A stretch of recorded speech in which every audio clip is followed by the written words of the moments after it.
The woman who defied a tradition in Nigeria history. Long before Nigeria was born, in the thick forests and the river towns of Old Calabar, there lived a fear. It was a fear wrapped in tradition, passed from elders to children, whispered in the dark. If a woman gave birth to twins, the village believed something terrible had happened.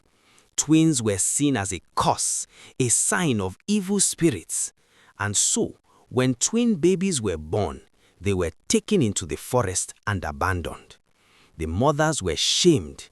The community believed they were protecting themselves. For generations, no one questioned it, until a small, fearless woman from Scotland arrived. Her name was Mary Slessor. In 1876, Mary stepped onto the shores of what is now Calabar. The air was heavy with heat and humidity.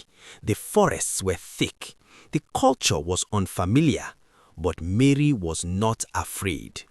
She didn't come with weapons. She didn't come with power. She came with courage and compassion. Instead of staying distant, she learnt the Efik language. She dressed like the local women. She sat with chiefs. She listened to stories. And then one day, she heard about the twins.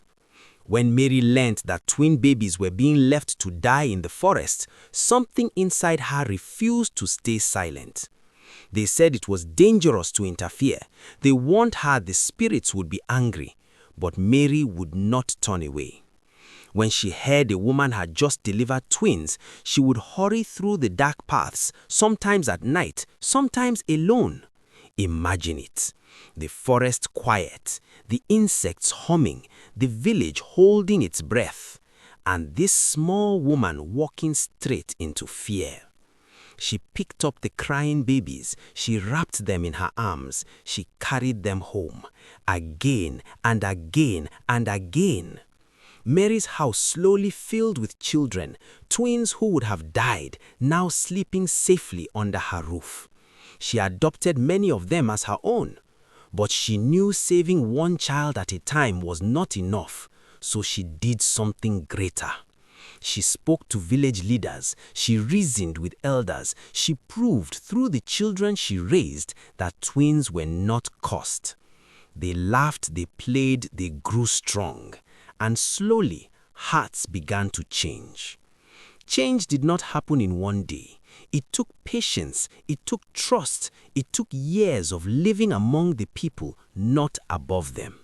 But gradually, the killing of twins began to decline in the region. What had once been accepted without question was now challenged. What had once been fear became understanding. And the forests that had once swallowed innocent lives grew quiet.